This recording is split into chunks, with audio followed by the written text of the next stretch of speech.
Sejam bem-vindos a mais um podcast da Comunidade Evangélica de Campinas. Hoje teremos como tema Batalha Espiritual e a gente trouxe o pastor Paulo e o Carlos, que é terapeuta integrativo e ele tem um chamado muito forte para essa parte de cura, de batalha espiritual e tudo mais. Eles vão falar um pouco mais sobre o papel deles aqui na conversa hoje, mas teremos eles para ajudar a conduzir a nossa conversa sobre esse tema que está muito presente nesse mês na comunidade evangélica e que será amplamente discutido aqui no podcast desse mês, nos 3 episódios que teremos, no dia 12 de agosto, no dia 19 de agosto e no dia 25 de agosto. Então teremos 3 episódios falando sobre batalha espiritual. Fiquem ligados, você que está assistindo no YouTube, você vai pegar todo o episódio de uma vez. Então, para vocês vão ter uma coisa só, talvez alguns cortes. Mas, se você está ouvindo a gente pelo Spotify, pelo seu agregador de podcast favorito, teremos 3 episódios. Fiquem ligados nas nossas redes sociais para conferir o lançamento de cada um deles. Pastor Paulo, Carlos, sejam bem-vindos. Pastor Paulo, por favor, se apresente da maneira com que eu não consegui te apresentar, e depois o Carlos.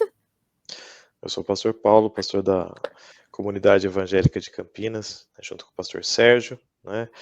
E sou pai, trabalhador e várias outras coisas aí, né? Então, mas para esse momento, eu sou o pastor Paulo.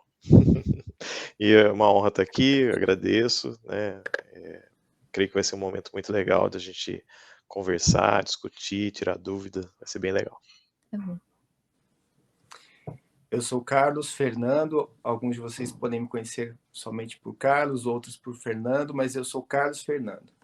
Sou terapeuta integrativo e eu tenho trabalhado no atendimento a pessoas e famílias, normalmente mediando conflitos e até mesmo avançando um pouco mais além, que é a cura da alma, a cura das emoções, cura das relações e sobretudo, nós também trabalhamos aqui nas consultas, nos atendimentos, a cura do relacionamento com o Senhor, ou aproximação com o Senhor para aqueles que ainda não conhecem o Senhor. Então, eu creio que a temática de hoje nos traz uma grande oportunidade para compreendermos as lutas individuais, e eu tenho vivido experiências práticas aí de pessoas que têm superado, têm vencido e têm decidido por Jesus. Bom, para começar então, a gente vem de um histórico, a gente no mês passado conversou sobre oração, sobre a importância da oração, sobre áreas específicas que a oração toca, oração coletiva, oração individual, o papel da oração na igreja e tudo mais. A pergunta que eu acho que as pessoas devem estar na cabeça agora é: o que é batalha espiritual? A gente conversa sobre, a gente comenta sobre, a gente tem vídeos, né? Sempre tem no desenho aquela parte que vem o diabinho aqui, o anjinho aqui. É isso batalha espiritual? Não é isso batalha espiritual? Pastor Paulo, o que é batalha espiritual, de fato, assim? Como que a gente define? Eu acho que, em primeiro lugar, né, a gente, como cristão, né, se você é cristão há muito tempo, você já deve ter ouvido falar muito sobre batalha espiritual, né, e é um termo, né, que foi cunhado na igreja, né, batalha espiritual, ao pensar nisso, você pensa numa luta, numa guerra, né, e ela pode significar várias coisas, né, mas eu acho que o mais importante aqui é a gente realmente desmistificar, né, esse termo, né. A gente usa às vezes e aí quando você pensa sobre isso, às vezes você pensa: "Nossa, isso é só para pessoas especiais", e a gente vai chegar nesse momento de discutir isso, mas, batalha espiritual é o mundo que nós vivemos, é o mundo espiritual, né, onde nós temos anjos, demônios, né, mas que lutam contra a gente, né, e eu creio assim, se eu for resumir, eu vou deixar um pouco para o Carlos falar, mais, uma outra parte disso aí, mas eu entendo, né, que é a luta, em primeiro lugar, a luta da carne contra o espírito, né? É a primeira coisa que me vem na cabeça, né? Ao invés de ver anjos e demônios lutando, né? Quando você fala batalha espiritual, você pensa numa batalha épica entre anjos e demônios, né?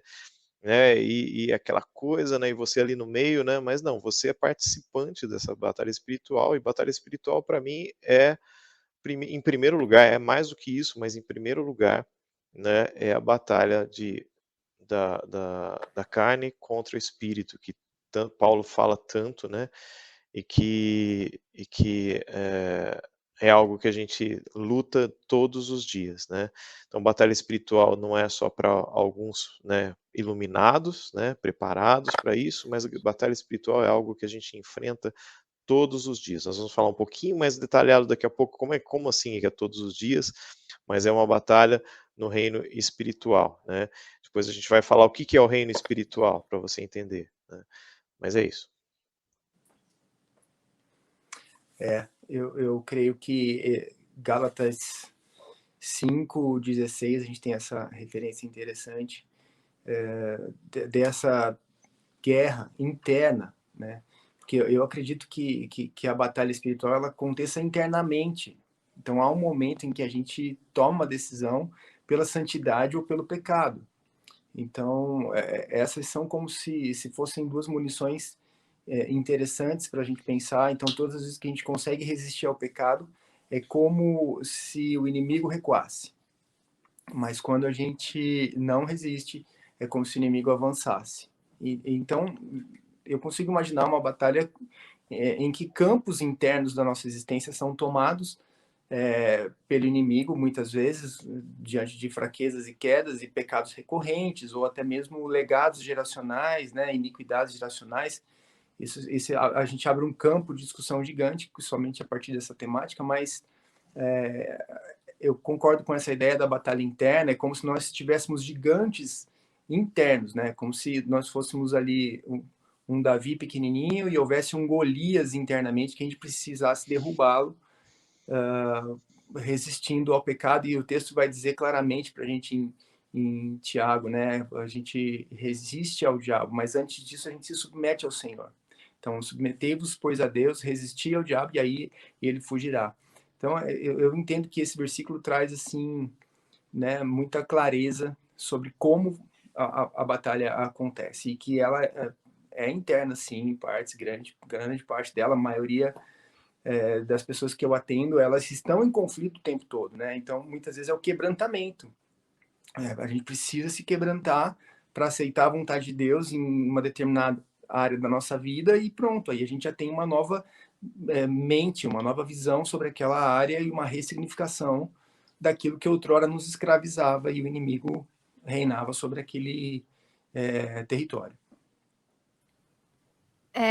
Durante a resposta de vocês, eu lembrei muito da última palavra do pastor Paulo, que ele tocou muito nesse aspecto, inclusive fantástica, a palavra fenomenal. Eu fiquei ouvindo, eu tava em casa, porque eu ainda tô de casa, eu ouvindo, eu falei assim, nossa, isso é mind-blowing, isso explode a nossa cabeça em muitos aspectos.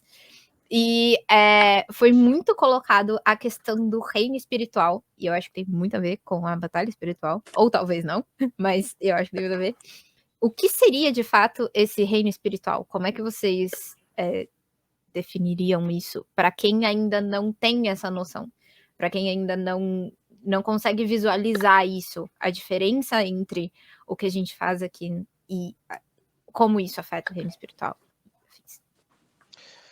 Novamente, eu acho que assim, a gente precisa sempre desmistificar coisas, entender as bases e os fundamentos de cada coisa, né? Primeira coisa que nós precisamos entender, né, a nomenclatura, o que nós dizemos, o que é chamado reino espiritual ou dimensão espiritual. O que mais, Carlos, que o pessoal chama?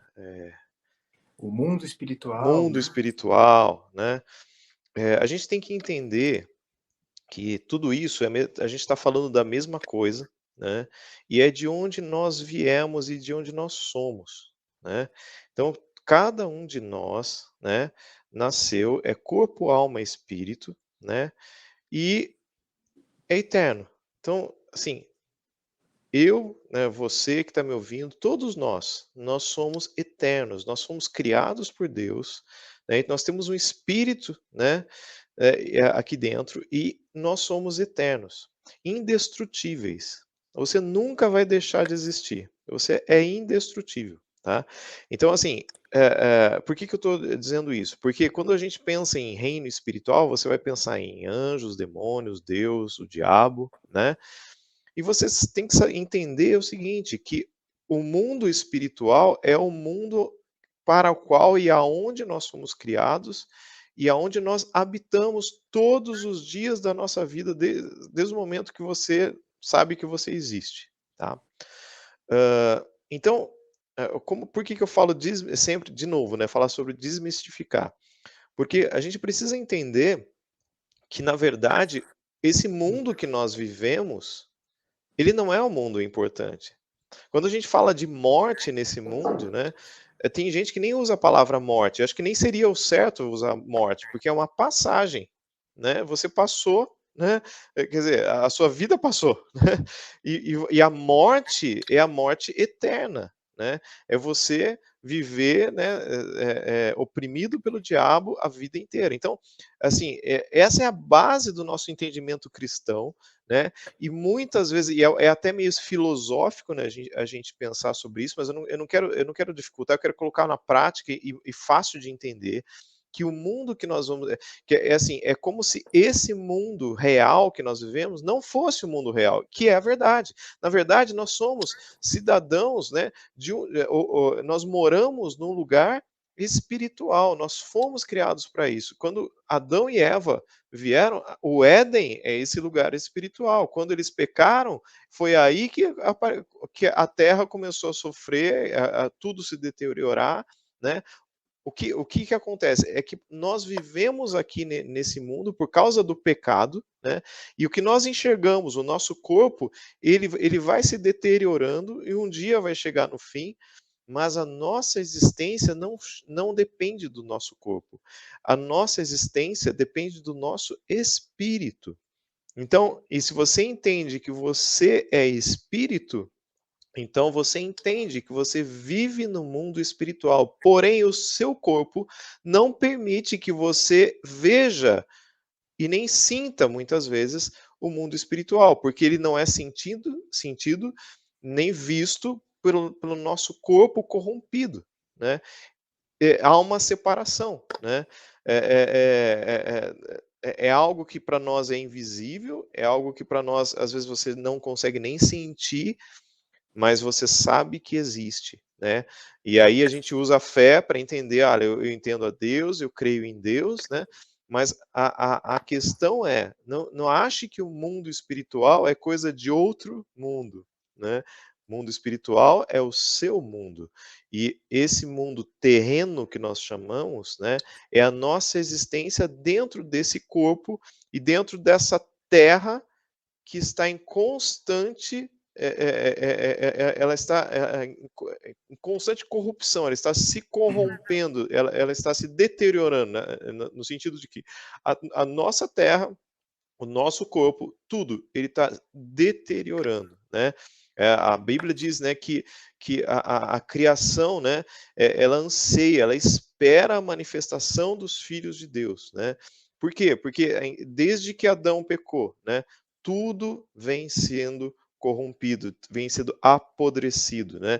E por quê? Porque é um corpo, é algo que está caído, mas nós fomos criados inicialmente, né? E nós somos espírito, né? Então, sendo para o bem ou para o mal, nós somos espíritos e sempre vamos viver, né? O mundo espiritual é um mundo que você não existe destruição, existe criação. Demônios, anjos foram criados, não são destruídos, eles são todos eternos.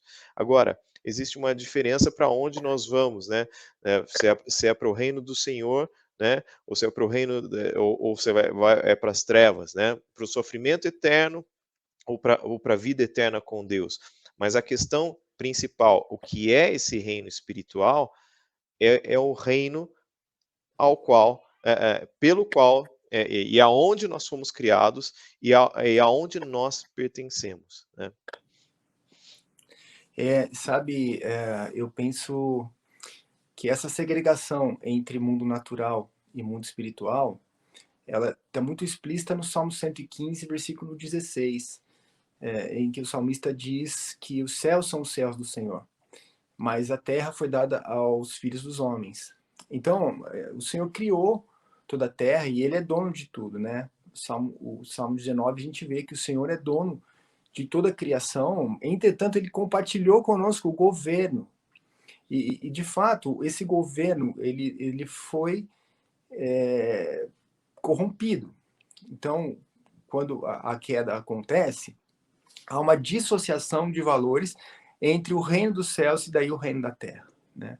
E essa destruição que segue em curso, ela traz uma falsa ideia, né? E as pessoas, quando se convertem ou começam a entender o mundo espiritual, vem um falso entendimento de que nós somos seres materiais, compreendendo a espiritualidade, e como o pastor Paulo disse, né? O reino eterno é o espiritual. Então, nós não somos seres materiais compreendendo que somos espíritos também. Na verdade, essencialmente, nós somos seres espirituais vivendo a matéria, e não o contrário, né? Seres materiais que receberam agora uma visão sobre o mundo espiritual e vão entender como essa batalha é travada. Eu creio que, na minha vida, isso mudou muito quando eu compreendi a eternidade. E a eternidade, é lógico que Deus é eterno desde o início, né? Ele não tem início nem fim. Nós tivemos um início porque fomos criados, mas nós teremos uma eternidade daí a partir da nossa criação com Ele. Então isso muda muito. Mas eu quero falar algo sobre o mundo espiritual e como a Gi fala, né? Sobre anjos e demônios que entram em confronto. Nós falamos há pouco aqui sobre a vida em santidade, a vida em obediência.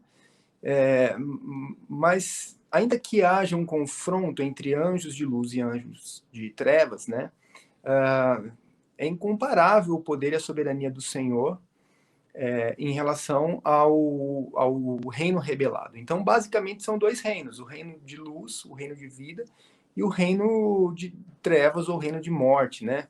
Então, o mundo espiritual, ele é muito bem organizado e ele se antagoniza.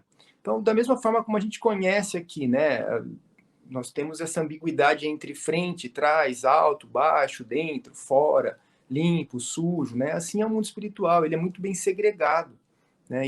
E a Bíblia não esconde nada disso. O Senhor, aliás, né? Muitas pessoas me dizem, puxa, mas você é radical. Eu digo, puxa, mas se o meu Redentor morreu numa cruz e logo depois alguns discípulos também foram ali eliminados, né? Mortos, e o Senhor diz lá no Sermão do Monte, no versículo capítulo 5, versículo 11, o Senhor diz, olha, bem-aventurados aqueles que forem perseguidos, né? Então, como assim? Eu faço parte de um reino vitorioso, mas eu serei perseguido. Então, eu quero falar um pouquinho sobre essas métricas, né?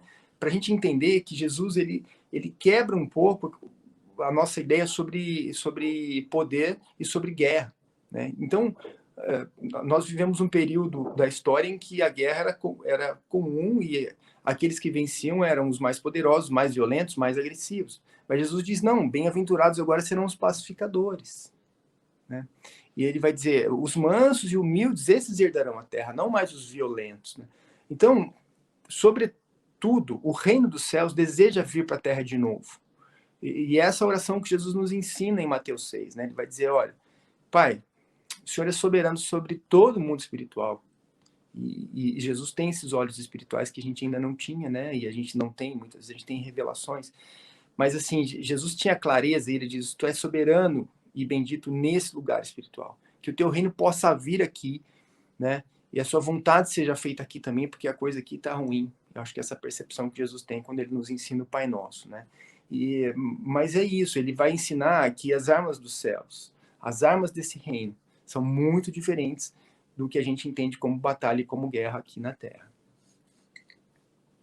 Vocês falaram muito, então, sobre como tudo isso se organiza, como tudo isso funciona, de uma certa parte. Mas qual que é o reflexo que a gente tem isso no nosso dia, assim? Vocês conseguem contextualizar pra gente como que eu vivencio isso ou como eu percebo isso? Porque às vezes a gente tem noção de tudo que acontece, né? A gente sabe que existe isso, a gente sabe que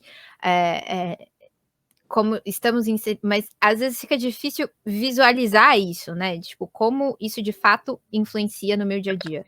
Como eu percebo todas essas questões no meu dia a dia. Vocês conseguem exemplificar isso pra gente?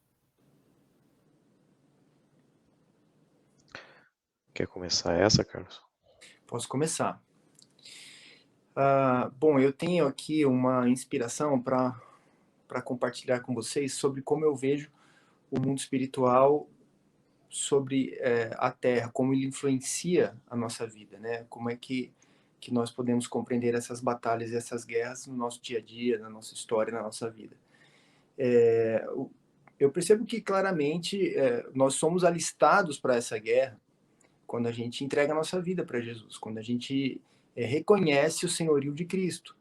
Então, a Bíblia nos revela um plano de amor, uma declaração de amor e um plano de redenção. Né? De ponta a ponta, nós temos essa clareza de que, né, há uma intenção do Senhor, através do amor que Ele sente por nós, em nos resgatar de uma condição. Então, aquele que é escravo e que está num cativeiro, ele não pode guerrear, porque ele já está preso. Ele não tem armas, ele não tem forças, ele não tem condições. Então, quando nós somos resgatados, e a palavra de Deus é clara, ela diz que nós somos transplantados, né, para o reino de luz, nós somos removidos de um reino de trevas, do império do maligno, das forças da maldade, nós somos retirados das mãos de Satanás e fomos transportados para o reino de luz, né? E aí nós temos uma nova posição espiritual.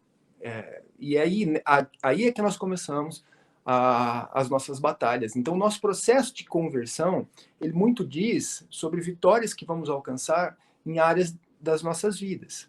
Então, renúncias precisarão acontecer. E esse processo é um processo de santificação e muitas vezes acompanhado pelo processo de cura. Então, nós vamos redimensionar os nossos valores, reavaliar os nossos conceitos, as nossas relações, as nossas atitudes. E esse é o processo de batalha espiritual mais puro e mais eficiente, onde a gente começa a se parecer com Jesus cada vez mais, né?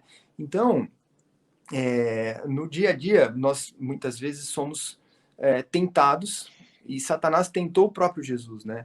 Ele tentou Jesus na sua carnalidade, quando ele tinha fome no primeiro momento. Então, é como se Satanás acompanhasse ali, acompanhasse aquele jejum que Jesus fazia naquele momento e esperasse o momento certo e oportuno para dizer, olha, transforma essa pedra em pão, se tu és o Filho de Deus, né? Então, ele atua já direto na identidade de Jesus. É um ataque contra a identidade, usando a fraqueza que Jesus ali apresentava no momento, né? Então, a gente vê o nível de ataque. Se Satanás atacou Jesus, né? Muitas vezes eu tenho ouvido as pessoas dizendo, não, mas quando a gente entrega a vida para Jesus, a gente vai para um lugar de proteção, e esse lugar é um lugar onde a batalha espiritual não me atinge, não acontece, o inimigo não toca. E nós temos um texto, sim, que é muito referenciado, e eu acredito nesse texto, que é 1 João. O texto é 1 João 5, 18, que diz que aquele que é nascido de Deus vive longe do pecado, anda em santidade, e esse o maligno não toca. Né? É uma promessa do Senhor, e é uma verdade, mas nós precisamos entender, né, o que é estar distante do pecado, né? O quanto nós estamos e quanto nós estamos em Jesus. Então, esse é o caminho que nós percorremos durante o nosso processo de santificação, e leva tempo.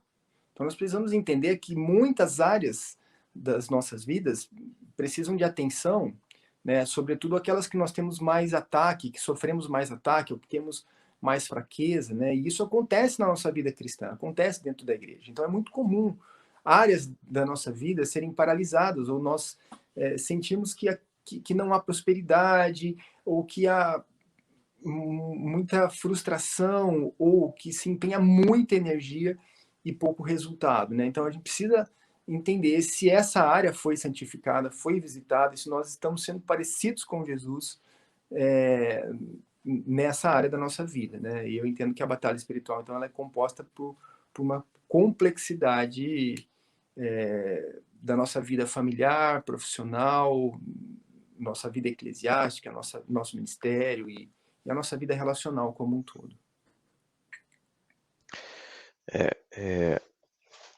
O mundo espiritual, ele está constantemente nos nos atingindo e se relacionando conosco, né?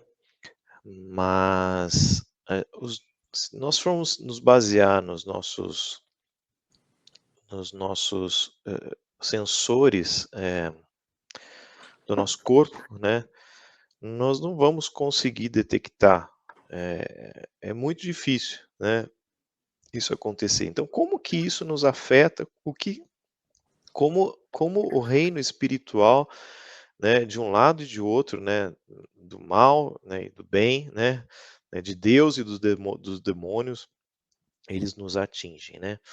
Então tem várias maneiras que você pode perceber que isso acontece, né? Por exemplo, né, vamos dar um exemplo assim que é muito comum e eu acho que todos já passamos por isso, né? Você tá ali, você tá de boa, tá, né, um dia aí qualquer e de repente começa a passar uns pensamentos na sua cabeça. Muitos têm, por exemplo, têm a tendência de se achar, tem uma autoestima baixa às vezes, vamos supor, né? E aí você começa a ouvir uma palavra, alguém falando assim, olha, você não vai conseguir, né? Você é ruim mesmo, né? Sabe, pensamentos que vêm, às vezes, sabe, te prejudicar. Você começa a acreditar naqueles pensamentos, né, e você começa a agir conforme aqueles pensamentos. Se você não prestar atenção, você acha que é você mesmo que está falando com você, mas muitas vezes o diabo está falando ali e está agindo na sua mente. O maior campo de batalha, né, da nossa vida é a nossa própria mente, né? De alguma maneira ele consegue soprar pensamentos ali na cabeça da gente, né? Eh, e às vezes você está ali, você não fez nada, você está ali e de repente você começou a imaginar aquilo. Da mesma maneira, Deus também fala, né, através da nossa mente, né? Então, assim, depende, né, de como você está, do que você tem feito, né? Por isso que eu falei no começo, né? É a guerra entre carne e espírito, né? É a nossa eterna, a eterna não, né? A nossa guerra enquanto nós estamos aqui na Terra, né? Então uma das maneiras que isso afeta a gente, que a gente tem contato com o mundo espiritual, são pensamentos, sabe. Muitas vezes a gente peca, porque a gente já planejou alguma coisa na nossa mente. O pecado ele nasce na nossa cabeça, e às vezes ele nasce por sugestão do diabo. Muitas vezes você faz algo contra você mesmo, porque o diabo está martelando, ou às vezes usando pessoas para falar coisas para você. Então, assim, não que isso não aconteça nunca, tá? Mas muito, muito, muito raramente você vai ver um demônio andando na sua casa. Assim, é quase que isso não vai acontecer, tá? Eh Porque assim, não é dessa maneira que acontece, né, não é dessa maneira que ele vai acontecer. Sim, acontece? Acontece, principalmente se você estiver ali, né, pecando, se você estiver, né, assim, intencionalmente, né, voltado para as coisas espirituais do mal, da maldade, né. Então você vai começar a ver coisas, você vai começar, mas assim, ver no sentido, assim, não é muito com seus olhos humanos. Eu lembro, assim, eu vou contar algumas coisas, tá. Por exemplo, eu lembro um dia que eu estava dormindo, né, e de repente, né, eu acordei. Parecia que alguém tocou em mim e eu acordei, né. E aí quando eu abro o olho, assim, antes de eu abrir o olho, porque eu não vi, mas é como se eu tivesse visto. É uma coisa tão real que você parece que você viu, mas você não viu, mas você sentiu tudo aquilo e é como se você tivesse visto. É como se o diabo tivesse assim, com o nariz no meu nariz, com o olho no meu olho. E eu enxergando ele ali, mas quando eu abro o olho eu não enxergo nada.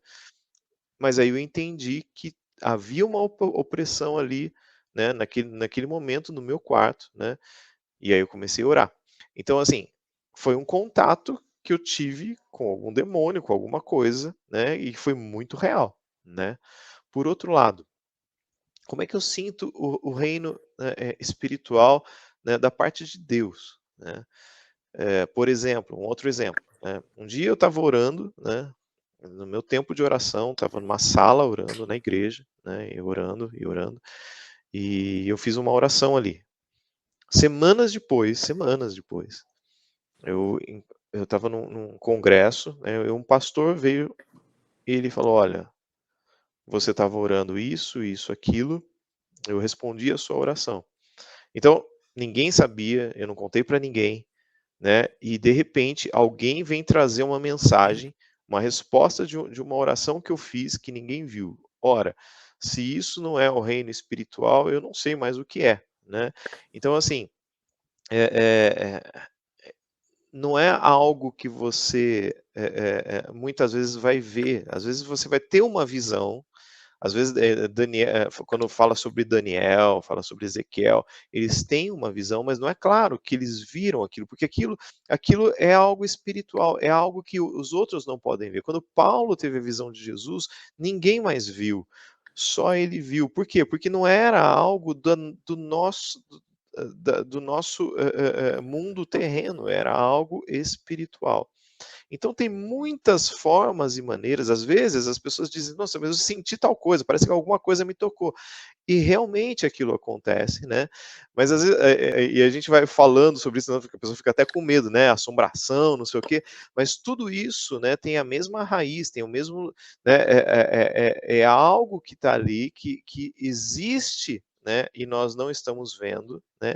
E é por isso que a Bíblia sempre nos orienta, né, a buscar a Deus, a oração, né, outro contato que nós temos com o reino espiritual, foi o que eu preguei, né, é através da oração, né. Então, quando você ora, você está tendo contato com o reino espiritual.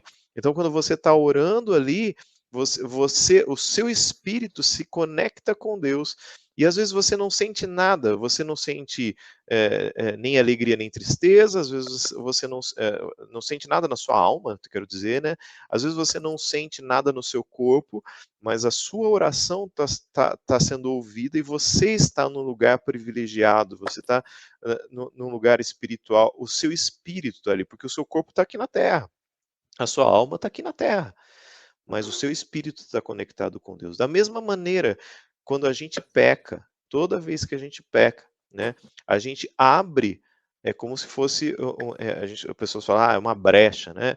A gente abre uma conexão com o mundo espiritual, né, da maldade, né? E aí sim, os demônios também. Então, de uma maneira eu estou orando, eu tô em contato com o reino espiritual, e se eu estou pecando, eu faço um contato direto com o reino espiritual, né? E ele acaba me influenciando. Então, às vezes você não sente nada, então não espera o seu corpo, a sua alma sentir alguma coisa, né? Eu estou triste, estou feliz. Isso não quer dizer nada no reino espiritual. Reino espiritual é algo que é uma ligação com o espírito. Não tem, às vezes vem emoção junto, mas ele não tem a ver ali com o espírito. Então, mas ele se reflete de maneiras. Então, uma ideia que você teve na sua cabeça, que pode vir de Deus ou do diabo, por isso que tem aqueles anjinhos, isso tem a ver, sabe? Quando se você vê aquele, né, no Pica-Pau, não sei o que, tem um anjinho, tem o demônio, isso tem a ver, porque você é um ser espiritual e pode se conectar com as duas coisas, né?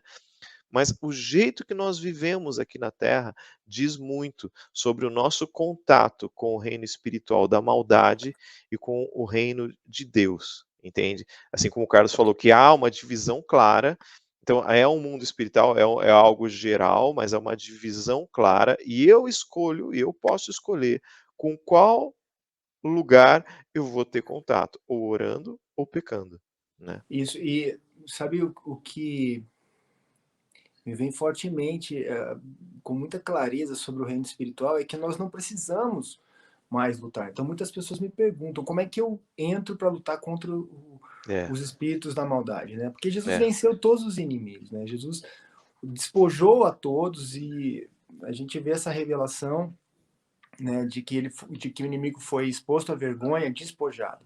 Então, a nossa guerra, embora ela seja, né, nas regiões celestiais, As nossas armas não são carnais. Então, essa revelação que a gente vê em Efésios 12, Efésios 6, 12, mas o que a gente entende é que, então, a nossa guerra é contra o pecado. Nós não precisamos guerrear contra os demônios, mas nós vamos guerrear contra o pecado. E se o pecado envolve, né, uma decisão interna, uma escolha, uma santificação, eu posso entender que há uma luta interna inicial, né, e que depois ela pode ser compartilhada com a igreja. É essa a função da igreja, e entrar nas batalhas com aqueles que estão enfrentando suas guerras, né? E por isso a importância da confissão, né, a importância de termos uma liderança funcional que acolha as confissões e que dê conselhos e orientações que vão fazer com que aquela pessoa saia da zona de risco, né? Então esse é um pastoreamento inteligente que a gente deve exercer na função da libertação e da proteção àqueles que estão prestes a serem vencidos pelo pecado, né? E aproveitando, né, não sei se vocês vão perguntar ainda, mas já que estamos nesse assunto, né, e o Carlos citou, né, Efésios, né, Efésios 6, né, não, perdão, segundo Coríntios 10, segundo Coríntios 10, versículo 4, né, fala que as armas com as quais lutamos não são humanas, pelo contrário, são poderosas em Deus para destruir fortalezas, né? E aí você fica perguntando, mas qual fortaleza que eu tenho que destruir? Aonde está essa fortaleza? Não é uma fortaleza física, né? Porque se fosse física, né, a gente vencia com a nossa própria força. Mas ele fala que as armas que nós temos, elas não são carnais, elas não são humanas, né? Pelo contrário, elas são poderosas em Deus para destruir fortaleza. E aí ele continua, quais são essas fortalezas? Aí fala, destruímos argumentos e toda a pretensão que se levanta contra o conhecimento de Deus. E levamos cativo todo pensamento para torná-lo obediente a Deus. É aqui que diz que a nossa luta é ali na nossa mente. E a maior arma do diabo, né, a maior arma do diabo não é o tridente, a maior arma do diabo é a mentira. Porque ele é mentiroso desde o início, a palavra diz, né? E ele fala que ele não vem, ele veio para matar, roubar e destruir, né? Ele quer nos destruir, ele quer matar, roubar e destruir. Mas a palavra diz também que ele mente desde o princípio, né? Então, assim, a maior arma é o engano, a maior arma do diabo é o engano, ele nos engana. Por isso que aqui diz, né, que destruímos argumentos, toda pretensão que se levanta contra o conhecimento de Deus. Ele está o tempo todo tentando ofuscar aquilo que nós conhecemos de Deus, trabalhando na nossa mente, né? Dando ideias, dando coisas. Por isso que às vezes a gente fala assim, olha, gente, não vê tal coisa, não assiste tal programa, não ouve tal música, mas esse pastor ele não deixou fazer nada. Não é que muitas vezes essas coisas elas estão carregadas de mentiras e a mentira é a própria arma do diabo. Então, quando você vê um político mentindo, quando você vê alguém falando como os nazistas falavam, olha, é uma mentira, né, falada várias vezes se torna verdade. Quando você ouve isso, é o próprio diabo falando, né?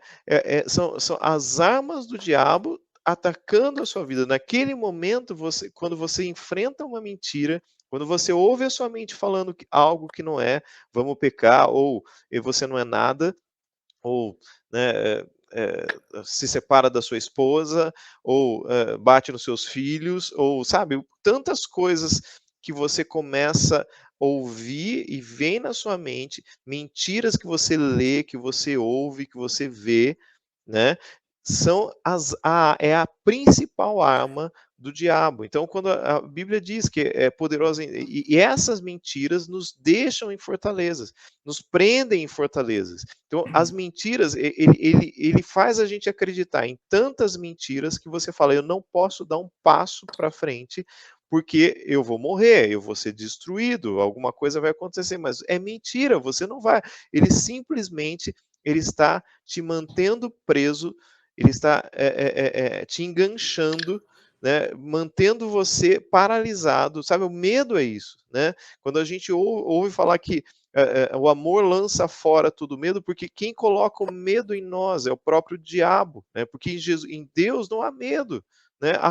É uma confiança. Então, toda vez que a gente sente medo, não estou falando do medo, que é aquele medo que fala assim, olha, cuidado que você pode cair da escada, segura no corrimão, não, ou se não, se joga aí no precipício. Não, não é isso. Estou falando quando vem um medo, e esse medo às vezes é tão infundado, você tem medo de falar, o medo de fazer alguma coisa. Isso é uma mentira do diabo. Então a guerra está ali na mente, você está numa fortaleza, e aqui fala que as armas, né, do Senhor são poderosas para destruir essa mentira. Ou seja, a verdade de Deus, o tempo que você passa lendo a Bíblia, o que você passa crendo, está na presença de Deus, esse momento é o momento que as mentiras são destruídas, e aí você obtém a vitória. Quando fala que o diabo não nos toca, é isso, ele não vai pegar o seu corpo e rasgar você no meio. Não, mas ele vai fazer você acreditar em mentiras, que você de repente vai ser guiado a um acidente e você vai morrer porque você acreditou nas mentiras. Agora, ele não vai ele mesmo fazer te espetar, não, ele vai usar as mentiras. Eu vi um pastor, um livro, né, que eu esqueci o nome desse pastor, mas anyway, eu não tenho muito boa memória, né? Mas ele é um pastor que escreveu um livro que chama Veredas Antigas. E ele comenta nesse livro, é um livro de cura interior, mas ele comenta, olha, um terço do céu, um terço dos anjos, né, foram caídos, viraram demônios, né? Mas ele diz que, eu não sei onde ele pegou esse número, mas ele fala, não existe tantos demônios para a quantidade de humanos que existem na Terra. Então, a estratégia deles, eles não conseguem ficar cada um, né, influenciando um humano. Tem mais humano do que demônio, ele diz, né? Eu não sei se isso é verdade ou não, mas o argumento que ele usa ele diz, e o diabo, o que ele faz? Ele faz a gente acreditar em mentiras para ficar paralisado. Então, o demônio vem, faz você acreditar numa mentira, você ficar amarrado no lugar, e vai para outro, acredita numa mentira, e fica todo mundo rodando em círculos, preso em algo que não existe, porque você acreditou numa mentira. Então, quando a Bíblia fala para a gente não mentir, né, que aqueles que mentem, né, eles, sabe, que o diabo é o pai da mentira, né, que ele gera, além de ele fazer a gente acreditar nas mentiras, ele faz a gente gerar mentiras, né, é algo muito, é uma das coisas mais sérias que a gente tem que entender na Bíblia, né. Desculpa, me alonguei, mas assim, é que fazia parte do assunto. Enquanto vocês estavam falando, eu peguei aqui na minha estante um livro, eu não sei se vocês já leram, eu acho que sim, porque é bastante conhecido, nem sei se vocês vão comentar dele depois, mas é do C.S. Lewis, ele chama Cartas de um Diabo a Seu Aprendiz. Eu acho que esse livro é genial, a escrita dele é muito interessante, precisa ter bastante interpretação para ler, porque no caso, o Lewis escreve como se fosse, ele divide o inferno em como se fossem departamentos públicos, e tem um chefe treinando o sobrinho dele, que é o Fitafuso, e ele vai dando dicas para o sobrinho dele sobre como tentar as pessoas e como não deixar isso muito óbvio, como fazer dos pequenos erros engancharem coisas ainda maiores, como produzir desespero, produzir preocupação na pessoa, às vezes é muito mais vantajoso para eles do que simplesmente colocar algo escancarado, dar aquela cutucadinha com o tridente que o pastor Paulo comentou. É um livro muito bom para quem tem interesse, assim, e precisa de uma visualização um pouco mais concreta. Ele é muito bom. Eu li ele há alguns anos pela primeira vez e me abriu muitos olhos para isso, que às vezes a gente não são nas coisas grandes que estão os maiores erros, mas tudo começa de pequeno, né? De coisas pequenas que vão dominando, que vão tomando espaço, né? Porque se fosse assim, então as pessoas não se desviariam, as pessoas não mudariam a rota mesmo depois de convertidas, né? Que é aquilo que o Carlos comentou. A gente se alista a partir do momento que a gente se converte, a partir do momento que a gente entrega a nossa vida para Jesus. E muito mais do que isso, eu acho que, assim, tô só roubando um pouco do espaço de vocês, mas eu acho que o simples fato da pessoa achar que isso não é para ela, ou da pessoa achar que ela não está envolvida só porque ela acha que não está ativa dentro disso, já é uma brecha absurda, né? Se podemos chamar isso de brecha, porque a pessoa se torna isenta, né? Ah, não, isso não acontece, não existe uma guerra, quando na verdade ela existe, quando na verdade a gente está inserido nela, e tá inserido assim, não é nem, a gente não tem nem muita escolha, não tem como pelo que eu tô entendendo da fala de vocês, é exatamente isso, né? Tipo, não tem como eu escolher não fazer parte disso, porque isso é muito maior do que nós, isso veio muito antes do que nós, já é algo estabelecido. Existe essa guerra, e tem uma música da Lumelpídio que ela coloca exatamente isso, e ela tá tocando na minha cabeça enquanto vocês estão falando. Eu lembrei dessa música. É uma guerra infindável, no meu, aqui. Em meu ser militam carne e espírito em uma guerra infindável, ao qual eu não me rendo. Porque é exatamente isso. Não, sou eu que tenho que me blindar, né? Sou eu que tenho que me policiar, porque isso existe, não é? Pelo menos é isso que tá vindo para mim. Eu tô sendo meio que o termômetro. É por isso que muitas vezes as pessoas tomam algumas coisas que a igreja manda fazer tal coisa. A igreja manda orar todo dia, né? A gente tem que orar todo dia, porque é tipo um mandamento, eu tenho que ler a Bíblia todo dia, mas não é essa a questão. A questão é que se eu não fizer isso, né, todo dia eu estou sendo atacado. Todo dia eu sou alvo. Todo dia você tá recebendo ataques do diabo. Então, você precisa disso para justamente sobreviver. Você precisa disso para vencer. Não é uma opção. E não é algo que o pastor mandou, a igreja mandou, ou isso é algo, é doutrina da igreja, a oração. Não é doutrina, é estilo de vida. Eu sou soldado, eu preciso disso para viver, senão eu morro. É simples assim, né? Sim, e uma questão que eu observo é que a oração ela é nutrição. A gente não consegue passar muito tempo sem se alimentar, sem beber água, né? Então, como seres espirituais, nós precisamos alimentar a nossa alma e o nosso espírito, né? E por isso que as misericórdias do Senhor se renovam a cada manhã, porque a cada madrugada o inimigo vai tramar um ataque, um tipo de ameaça, e certamente nós temos que abrir os nossos olhos. Porque se todo o poder foi dado à igreja, né, nós precisamos ser a igreja que combate. E é isso, uma igreja que combate precisa ter munição, e a munição ela é preparada na intercessão, na oração intercessória, e muitas vezes naquela oração de súplica, né, naquela oração que é em favor do outro, porque muitas vezes nós não sabemos orar. Então nós estamos numa guerra, às vezes atendendo a necessidades que a gente acha que são importantes, mas elas são individuais, elas são pessoais e muitas vezes até erradas, equivocadas, segundo o nosso coração, porque o nosso coração é enganoso, é isso que a palavra nos diz. Agora, como é que nós vamos entender a agenda do céu? Né, diante de um quebrantamento e diante do relacionamento com o Senhor, com o Espírito Santo. O Espírito Santo nos traz essa agenda do céu.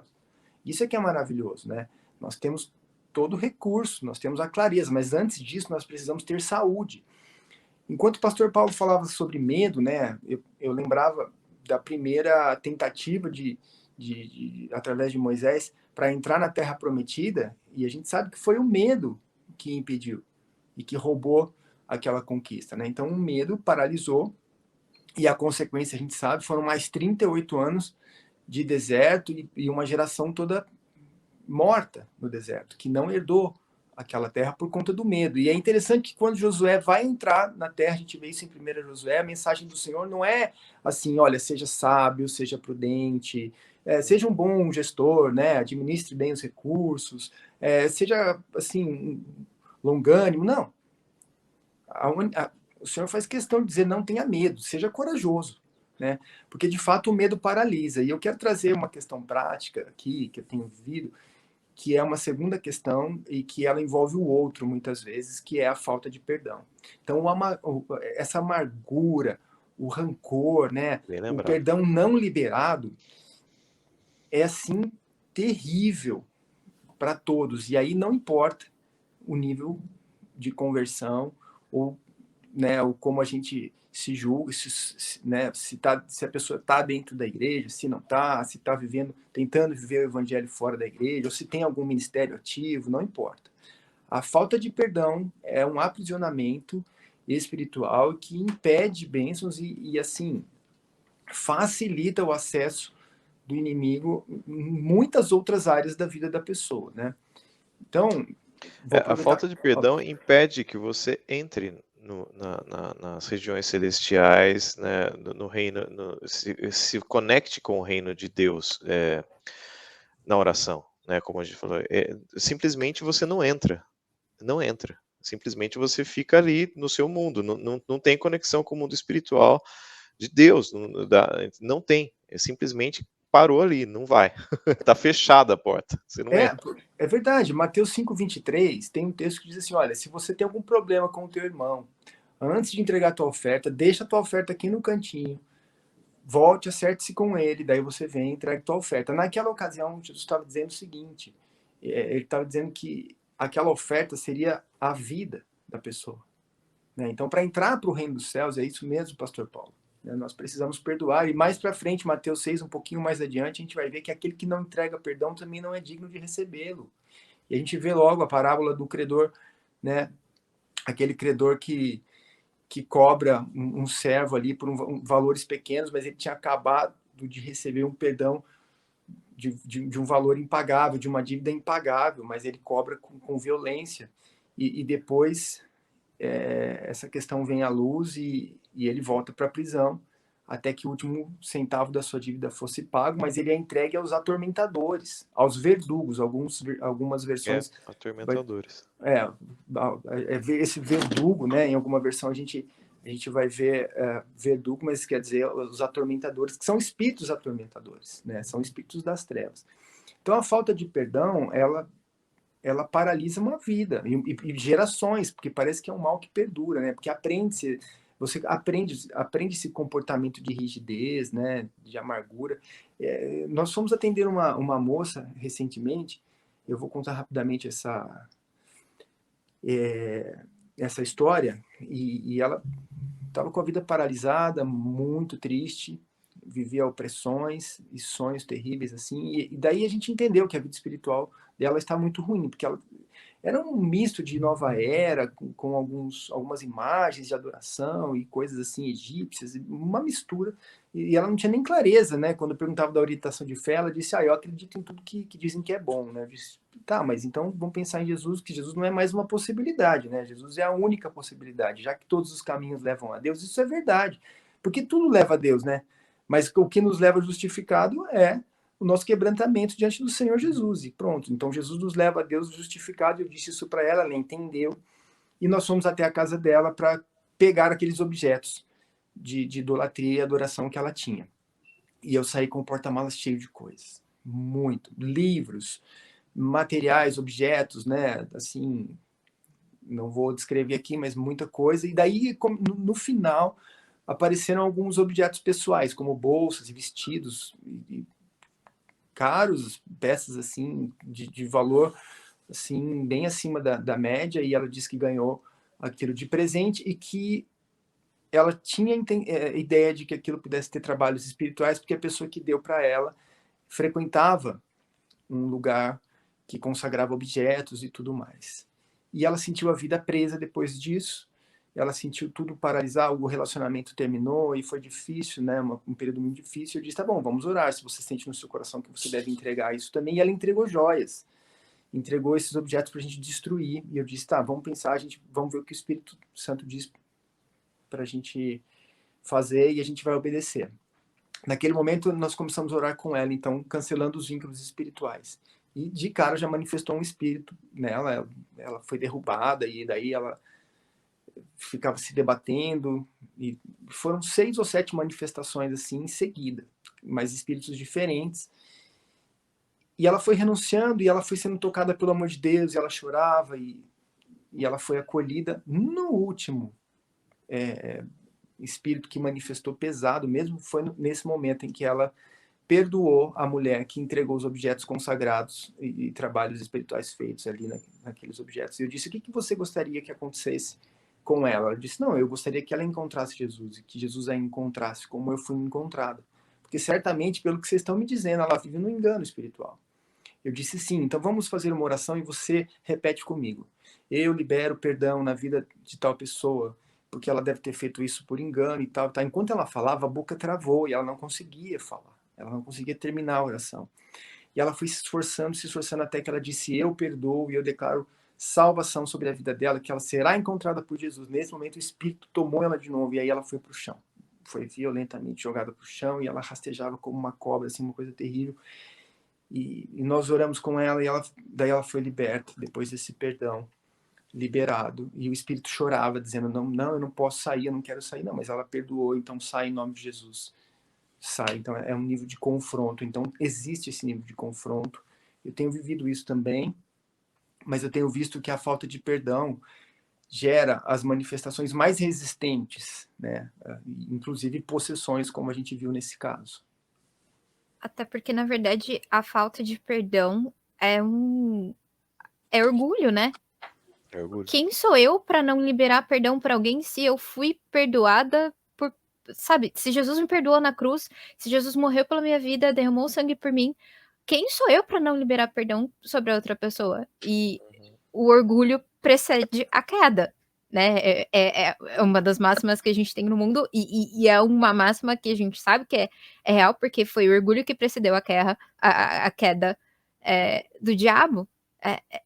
É o pecado que faz a gente cair. E o orgulho é uma dessas interações espirituais que acontecem na nossa mente. É o diabo que coloca essa ideia na nossa mente do orgulho, porque ele é o próprio orgulho, né? Então, e a gente, assim, né, como o Carlos falou, né, que quando a gente nasce de novo, entrega a vida para Jesus, né, a gente entra nessa batalha. Mas por que antes a gente não estava nessa batalha? Porque a gente era prisioneiro do diabo. Né? Então, assim, a gente era escravo do diabo. Ele não precisava fazer nada com a gente já estava preso. Né? E por isso que nós entramos na batalha espiritual, porque à medida que nós somos soltos, nós viramos inimigos. Entende? Então, assim, é tudo uma lógica muito simples. É que nós não entendemos aonde nós vivemos. Se começarmos a inverter a lógica, eu vivo no reino espiritual, eu vou entender do começo ao fim que batalha espiritual não é um termo. Batalha espiritual é a minha vida. Eu vivo nela. Né?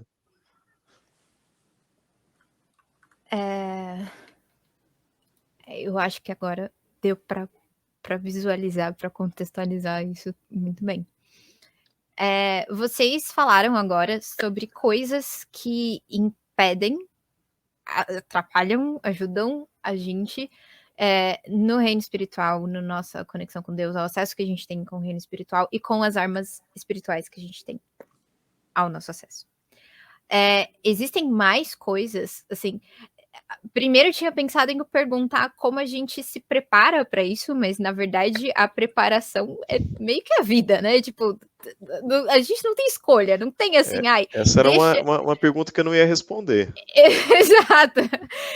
Mas o que me impede? Quais são os principais empecilhos? Vocês falaram do orgulho, da falta de perdão. O que mais que eu consigo identificar que tem um poder muito grande sobre essa situação?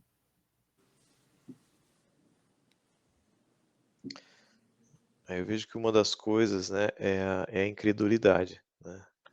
Então, assim, toda vez que a gente é aquela coisa, né, a palavra de Deus, né, diz, né, mostra em Gênesis, né, que tudo foi criado, né, através de uma palavra de Deus. Deus falou e aquilo que aconteceu. E nós temos essa natureza, né. Na verdade, não é que nós temos essa natureza, na verdade, no reino espiritual, as coisas funcionam por declaração. É de novo, né, nós vivemos no reino espiritual e pela nossa cabeça pensar no nosso reino terreno, naquilo que a gente não compreende, mas se a gente mudar a lógica, a gente vai entender como que eu sou salvo? Declarando, não é? A Bíblia diz, fala: "Olha, se você confessar que Jesus Cristo é filho de Deus, que ele morreu pelos seus pecados, se você confessar os seus pecados", é declarando. O mundo foi criado através de declarações, né.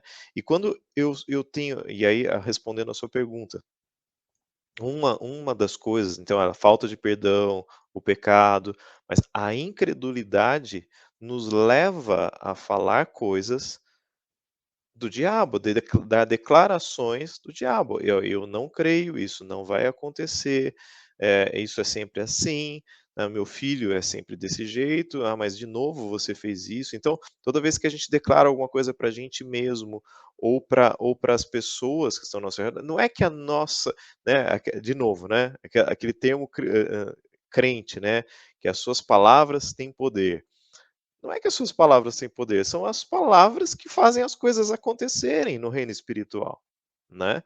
Então, assim, quando você declara, né, que Jesus é santo, ele está sendo santificado por aquilo que você está dizendo. Quando você declara: "Nossa, filho, você é vagabundo, né, o que que você está falando? Você está fazendo ele ser assim, você está declarando espiritualmente algo incrédulo, alguma coisa que não é fé, você não está crendo que ele vai melhorar, você está simplesmente dizendo que ele vai piorar, e vai piorar. Não espere outra coisa, porque não é que as palavras têm poder, é que são as palavras, entende? Se a gente olhar no reino espiritual, são as palavras que fazem as coisas acontecerem, né? É simples. E quando a gente, no nosso coração, a gente não crê, por isso que a Bíblia fala da fé, né? A fé é a certeza das coisas que não existem, que vão acontecer ainda. Eu tenho certeza que aquilo vai acontecer, eu tenho certeza que aquilo vai. Então, se eu tenho certeza, eu posso dizer, mas o que, que a gente fala? Eu não tenho certeza, então eu não vou dizer. Então você fala assim: "Ah, não, eu creio que você vai ser curado", né. Cura é uma coisa mais complicada, mas assim, eu creio você diz alguma coisa que você sabe que vai acontecer, mas você não diz porque você não está crendo totalmente, 100% naquilo. E isso que é o quê? Incredulidade, você deixa de declarar alguma coisa que é de Deus, ou você, pelo contrário, pior ainda, declara coisas anti-fé. Você declara coisas ruins para você mesmo, ou declara coisas ruins para as pessoas que estão ao seu redor, sobre o seu trabalho, sobre as coisas. Por isso que quando nós estamos orando, né? Por isso que quando fala que a gente está profetizando, a gente está dizendo coisas que vão acontecer, porque se você está ligado ao Senhor, né, como o Carlos disse, a agenda do céu está na sua mente e você começa a declarar coisas que vão acontecer. Por isso que a palavra diz, né, que aquilo que você ligar na terra vai ser ligado no céu, né, e aquilo que você desligar na terra vai ser desligado no céu. Por quê? Porque você está declarando coisas e isso vai acontecer em nome de Jesus. E isso está condizente com aquilo que está aqui no céu. Entende? Então, assim, voltando, né? A resposta é: incredulidade é uma coisa muito forte. Incredulidade é uma coisa assim terrível, terrível. Se tem uma coisa que você precisa tomar cuidado é com a incredulidade, né? Eu fui É, além, desculpe. não, eu queria comentar antes do eu tenho quase certeza que o Carlos tem mais coisas para adicionar, mas, eu estava pensando nisso essa semana, durante tive uma conversa com alguém E aí eu comentei sobre uma outra pessoa, uma coisa que uma outra pessoa fez, e aí essa pessoa com quem eu tava conversando falou assim: ah, mas é porque essa pessoa é assim mesmo. Eu fiquei tão revoltada dentro de mim, porque eu falei assim: peraí, a partir do momento que eu falo assim, ah, essa pessoa é assim mesmo, ela não vai mudar, eu tô assumindo que não vai haver transformação de caráter. Eu tô assumindo que Jesus não pode mudar isso na vida da pessoa. Eu tô assumindo tantas coisas tão maiores do que simplesmente, ah, a pessoa é assim. Ok, eu posso ter nascido de um jeito, com alguns traços de personalidade, mas que Deus ainda vai aprimorar na minha caminhada. Que Jesus ainda vai transformar, que o Espírito Santo ainda vai me tocar, para que eu seja transformada de glória em glória, para que eu me torne cada vez mais parecido com Jesus. A partir do momento que eu declaro, ah, eu sou assim mesmo, eu nunca vou mudar, a pessoa é assim mesmo, ah, não tem solução para isso, é um peso muito grande que a gente coloca nas coisas, porque é como se a gente falasse que isso é mais forte do que o sangue de Jesus, que isso é mais forte do que a obra do Espírito Santo nas nossas vidas. E é quando a gente para pensar no reino espiritual, quando a gente para pensar no impacto que isso tem, né, como isso reverbera, é algo muito forte, de fato, essa questão, né? É a fonte da bênção e da maldição, né? Tudo vem do reino espiritual, né? E você declarar isso ou aquilo, a Bíblia não fala que tem o neutro. É bênção ou maldição, né? Você está abençoando, você está amaldiçoando, né? É isso. Enquanto o pastor Paulo falava, eu me lembrava de Provérbios 18, 20, que diz que o homem comeria do fruto da sua boca, né? Então, é isso. Então, se nós... É estranho pensar. Então, eu olhava, puxa, o homem comerá do fruto da sua boca, ou o fruto passará pela sua boca e depois ele vai comer. Não, mas é isso. É que ele vai consumir aquilo que ele produz a partir das palavras, né? E se isso sai do coração e certamente com emoção, a tendência é que nós sejamos aqueles que cocriam. E é isso que o Senhor diz, né? Se nós temos o governo aqui, nós também somos criativos, segundo a imagem e semelhança dele, nós podemos criar bênçãos e maldições, e é perfeito, sabe, quando eu penso em Deuteronômio 28, e eu ia falar justamente sobre isso, sobre a desobediência, sobre a rebeldia, ou rebelião, né? Mas eu acho que rebeldia pode ser melhor compreendido. Porque Deus o tempo todo, ele trata com um povo rebelde. A gente vê que os cativeiros, as perdas, os prejuízos, todos aconteciam por desobediência. E o Senhor não esconde a questão geracional, né? Ele diz que por conta do pecado dos vossos pais, né? E por conta da desobediência dos vossos pais é que vocês comem esses frutos amargos. Então, a rebeldia seguida, né, ou adicionada à incredulidade, é o caminho para a ruína. E a gente vê que muitas pessoas, infelizmente, estão dentro da igreja vivendo ruínas, porque estão rebeldes e incrédulas. Né? E eu sinto que há um desafio gigantesco, né, para os líderes, pastores, né, e pessoas que estão à frente de ministérios, para recuperarem, né, porque o discurso do nosso século é em função da liberdade, porque a liberdade e a libertinagem, né, é muito fácil confundir liberdade com libertinagem. Então, assim, essa falsa sensação de liberdade tem invadido a igreja, né, e atrapalhado muito do que se preconiza sobre batalha espiritual, né, porque as pessoas muitas vezes estão incrédulas. Então, esse é o problema. Eu não creio que seja assim, porque Deus é o Deus da graça. Se Deus é o Deus da graça, então Ele vai me perdoar sobre tudo que eu fizer e Ele me ama. Sim, isso é verdade. Ele nos ama incondicionalmente. Ah, mas Ele perdoa? Perdoa. Quantas vezes? Todas as vezes. Todos os nossos pecados já estão perdoados. Entretanto, eu acesso o perdão através do arrependimento, da confissão e da humilhação. Agora, nós precisamos, como igreja e como líderes, né, conduzir muitas vezes as pessoas, e é óbvio que nós devemos percorrer esse caminho primeiro, né, o caminho do quebrantamento, o caminho da humilhação. E a humilhação de uma forma como nós não conhecemos ainda. É aquela humilhação que a gente reconhece a dependência do Senhor em todas as áreas da nossa vida, e a gente reconhece as nossas fraquezas, e a gente reconhece que a gente precisa pedir perdão às vezes, e que a gente precisa liberar um perdão também, vez ou outra. E assim a vida em comunidade se sustenta, né? Mas muitas vezes a gente vê uma igreja dividida por questões pequenas, né? Às vezes, porque me colocaram para sentar de um lado que eu não queria, pediram para eu ir para um lugar que eu não disse sim, né? Com aquela alegria, mas não perceberam. Mas também você não falou, né, meu irmão? Então vamos estreitar a comunicação, vamos estreitar o relacionamento. A gente precisa aprofundar as nossas alianças, né? Porque Deus é um Deus de aliança. E tudo isso que nós estamos falando aqui como efeito colateral daquilo que Deus planejou, que nada mais é do que a queda, é porque nós não entendemos a aliança com a clareza que precisamos entender, né? O Senhor disse que nós somos a igreja aqui, representantes do corpo de Cristo, e que nós somos uma família. É isso que o Senhor Jesus disse, né? Quando ele é ali chamado pelos discípulos: olha, sua família está ali fora, sua mãe, seus irmãos. Ele diz: quem são os meus irmãos? Quem é minha mãe? Eu vou dizer para vocês que a minha família é composta por aqueles que obedecem ao meu pai. Então, assim, nós precisamos ter essa noção de família. Quero chamar a atenção para esse ponto, para que a gente possa conversar sobre todos os detalhes, todos os assuntos, inclusive aqueles que não são muito agradáveis, né? Porque senão o inimigo enfraquece o nosso valor, e não poder, porque todo poder está no Senhor, mas o nosso valor na batalha espiritual, né?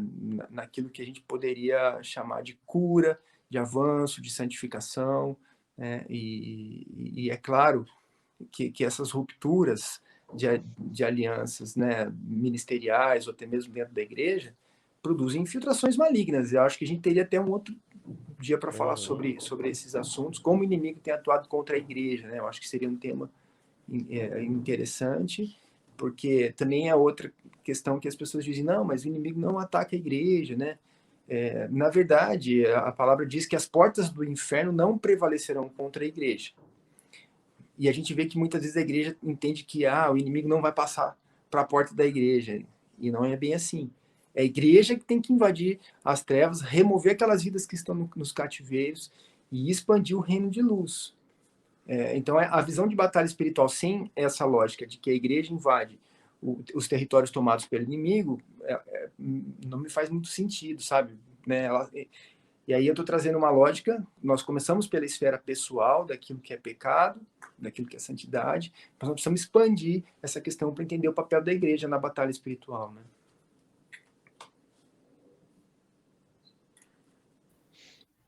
E já que vocês a conversa rumou para esse lado, qual que é o papel da igreja diante dessa situação? Assim, porque a gente fala muito, a gente está conversando aqui, a gente vai conversar mais sobre isso durante todo esse mês na igreja, mas qual que é o papel da igreja diante dessa situação? Já que ela existe com todos nós, já que todos nós estamos inseridos dentro dela, qual que seria o papel da igreja como comunidade mesmo, dentro disso?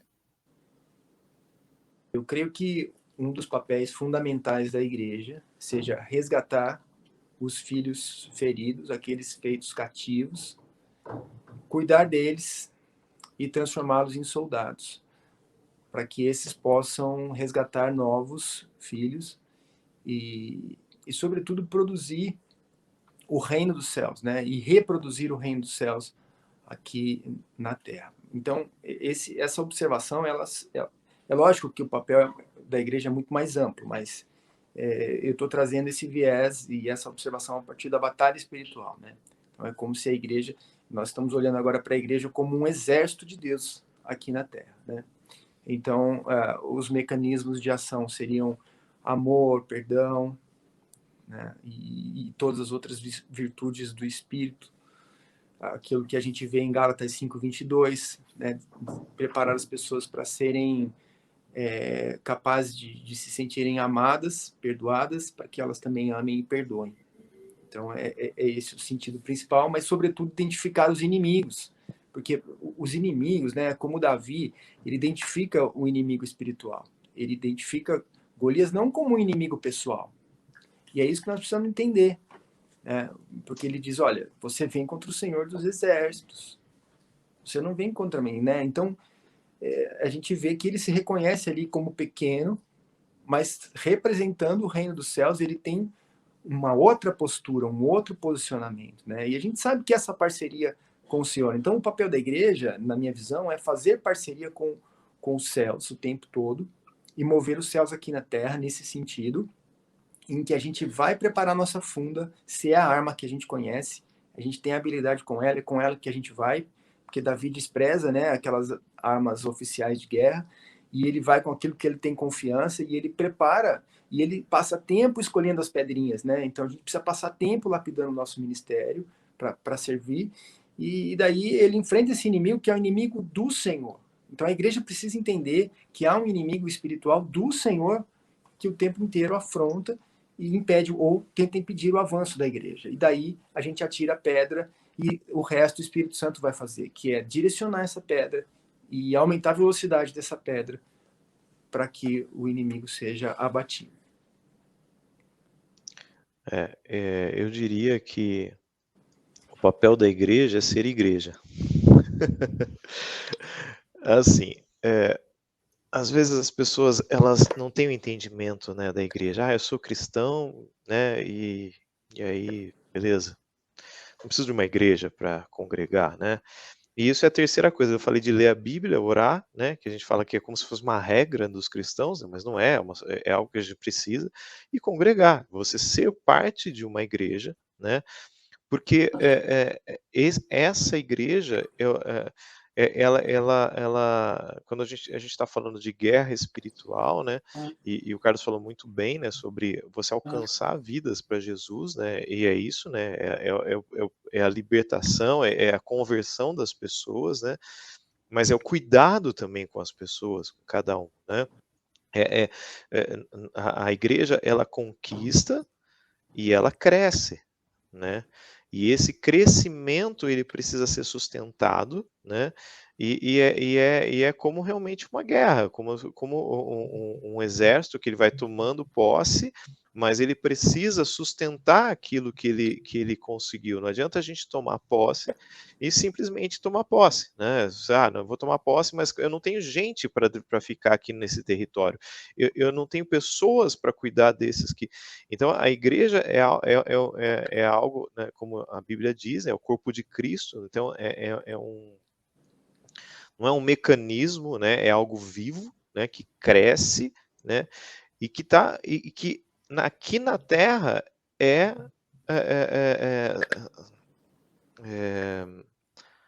o que faz, né, a conquista aqui na Terra. Então, a igreja é fundamental, né, porque não é uma pessoa, eu ou o Carlos, né, é um conjunto de pessoas que estão ali pensando a mesma coisa, tendo unidade, né? Então a igreja ela vai esbarrar numa palavra muito importante que significa unidade, que é aquilo que o Carlos estava falando anteriormente, né?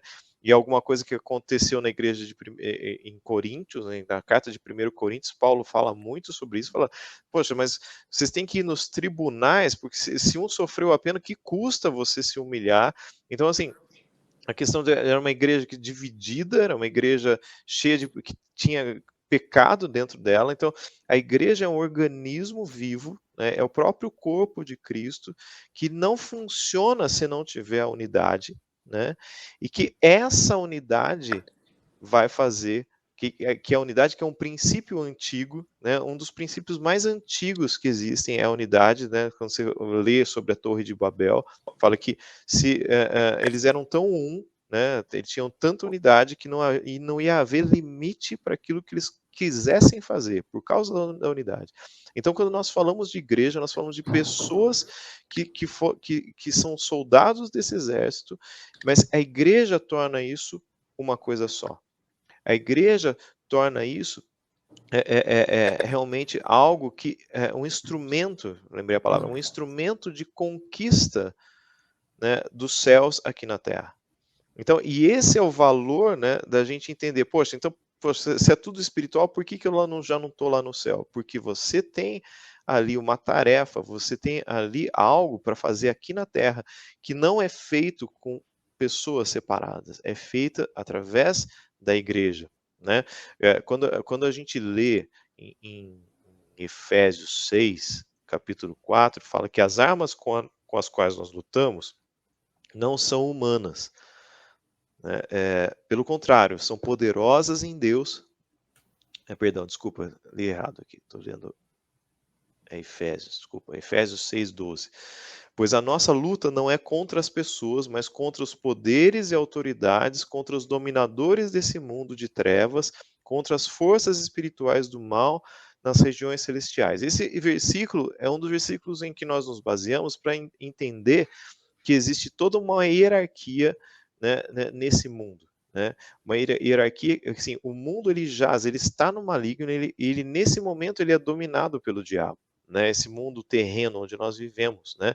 E tem toda uma hierarquia onde ele fala assim que existem dominadores, governadores de certos lugares da terra, de nações e a igreja. Então, qual que é o papel da igreja? O papel da igreja igualmente é governar, né? Estar na terra. Então, por que nós temos pastores? Porque pastores que são usados para o governo, então eles governam igrejas e a igreja governa lugares nessa terra. Então, por que nós temos uma igreja, várias igrejas em Campinas? Porque o governo do reino de Deus vai vir na terra através da igreja, né?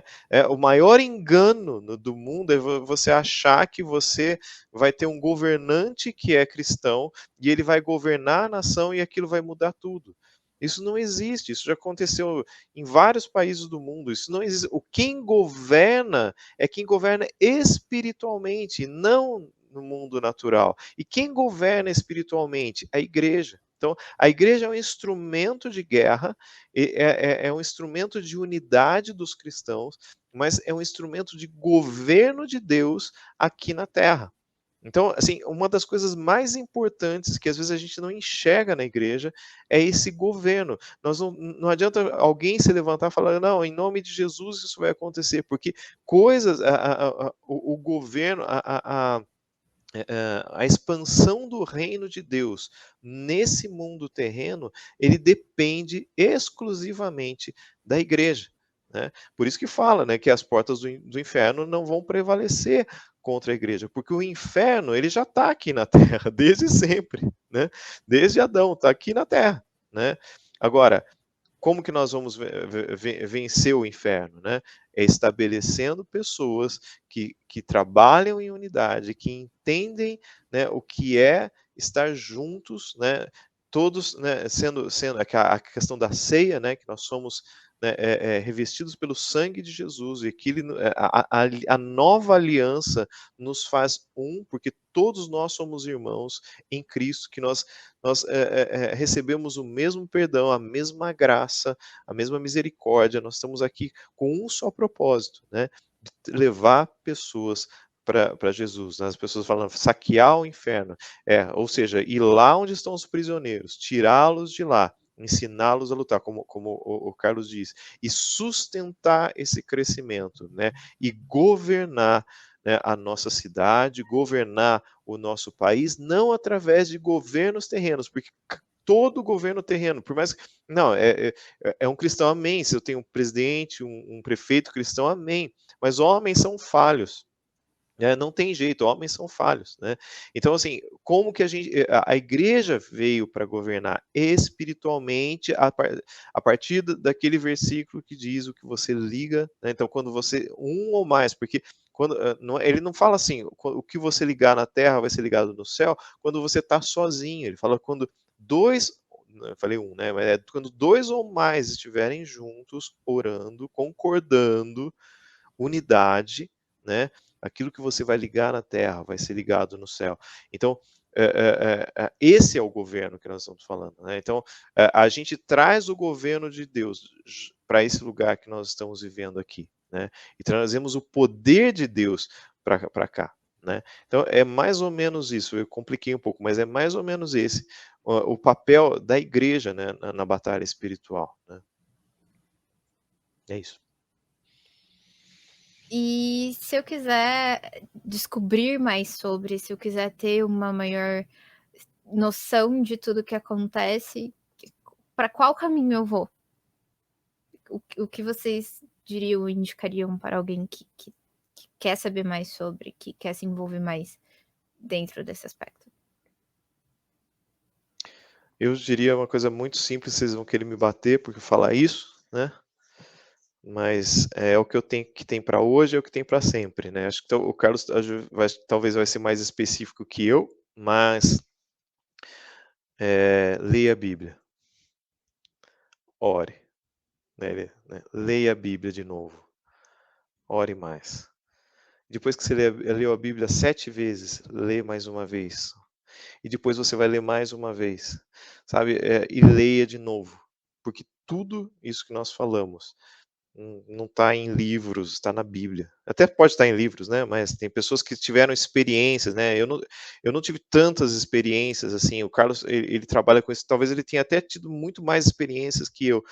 Mas sabe, tudo que você precisa está nesse livro, a Bíblia.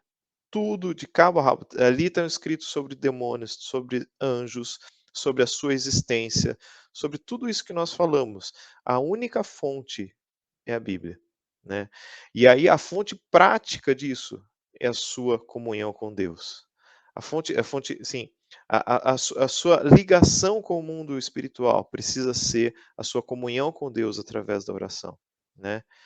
E a sua luta prática, né, é você estar numa igreja, né, contribuindo em unidade, sabe, junto, né, trazendo pessoas para Jesus, né? Então, assim, por isso que eu falei que vocês iam querer me bater. Não, vou trazer um segredo para vocês. O segredo é a vida cristã, é isso. É verdade. Sabe que quando o pastor Paulo disse que eu poderia ter algo, eu até ri aqui porque, na verdade, eu já estava com a Bíblia na mão e eu ia mostrar aqui antes de falar, e é isso, é a palavra, porque a palavra tem tudo, a palavra é tudo, e tudo foi pela palavra e continua sendo e sempre será, né? Porque Jesus, ele diz, eu sou o caminho, a verdade, a vida, eu sou o pão da vida, eu sou o verbo, e é interessante, né, que esse reconhecimento daqueles que viveram com ele trazem essa sabedoria que foi vivida, foi experienciada, mas que também nos inspira. E a palavra é inspiração, é luz, é a nutrição que a gente precisa para alimentar a nossa fé e a luz para guiar os nossos passos, para guiar a nossa fé. Eu concordo, não há nenhum ponto a mais. Talvez uma visão assim um pouco mais direcionada, né, ao indivíduo é somente uma referência, né? Porque a Bíblia é um lugar onde a gente encontra a nossa identidade. Através da palavra a gente encontra aquilo que nós devemos ser, aqui, né? Nós nascemos, porque é uma pergunta, o ser humano sempre tem essa crise, né? Por que eu tô aqui? De onde é que eu vim? Para onde é que eu vou? E muitas respostas estão na palavra. Algumas perguntas ainda ficam sem respostas, porque o Senhor, ele diz que não diria tudo, né? Ele nos deixaria com algumas curiosidades. Mas acerca do que foi planejado, sobre toda a sabedoria espiritual, né, a gente tem na palavra e essa identidade de filho que a gente precisa entender, né? E eu tenho visto muitas pessoas que estão na igreja, que se dizem cristãs, que não restauraram a identidade de filho. Então, o que eu queria dizer como complemento é que nós precisamos dessa identidade. Essa identidade é o carimbo para a batalha espiritual. Porque sem identidade de filho, o inimigo nos derruba fácil. Lembrando que aquela primeira tentação que Jesus sofre, depois do jejum, durante o jejum, ali naquele período final do jejum, é: se és tu, filho de Deus. Então, o inimigo ataca a identidade de filho. Nós precisamos, o quanto antes, né, receber clareza sobre a nossa identidade de filhos, e daí a gente começa o nosso processo de cura, né? Daí nós seremos filhos em processo de cura, mas nós estaremos prontos para vivermos o melhor de Deus e entendemos daí, a partir do Espírito Santo, as revelações, né, que a palavra tem para cada um de nós. E estando no corpo, a gente tem mensagens, né, que edificam a nossa fé, que fortalecem, que clareiam, que inspiram leituras e reflexões, né, para a vida cristã. Isso. E o que o Carlos falou realmente é mega importante, né? E a Bíblia ilustra isso com a parábola do filho pródigo, né? Enquanto aquele filho ele não entendeu quem ele era, ele viveu aonde? Ele viveu no chiqueiro, né? Enquanto o pai dele estava ali no melhor lugar do mundo, estava no lugar, sabe, que onde não faltava nada, onde tinha os servos, tudo. Aquele filho que estava sem a identidade, ele estava no chiqueiro, né? Essa é uma boa parábola para entender, né, o reino espiritual no céu, né, e o inferno, né? Aquilo que é de Deus e aquilo que é do diabo, né? E ele estava vivendo oprimido, né? Ele estava vivendo passando fome, ele não tinha nada, apesar de ser filho, né? Quando ele percebeu, né, e ele fez o caminho de volta, a confissão, né, o arrependimento, e ele voltou ali, aí sim ele teve uma vida plena, né? Então, assim, Deus ele quer que nós tenhamos abundância, uma vida abundante, uma vida plena, não uma vida que você vai ficar, né, sendo oprimido aqui. Deus tem para a gente isso mesmo que o Carlos falou, sabe? Essa questão, assim, é você entender e você ter essa revelação que vem pela palavra de Deus, né, que nós somos realmente filhos, né, filhos de Deus, né? E é isso mesmo. A gente conseguiu, eu acho que, desmistificar muito sobre a batalha espiritual. E isso foi algo que vocês trouxeram pra gente logo no começo. Até porque nem nós mesmos da equipe da mídia, a gente tinha exatamente uma noção de tudo que ia rolar. A gente sabia que a gente ia montar um roteiro, e enquanto a gente estava na nossa reunião para discutir a pauta do podcast de hoje, a gente falou assim, gente, a gente precisa assumir que provavelmente metade disso vai estar errado, e a gente vai construir a conversa.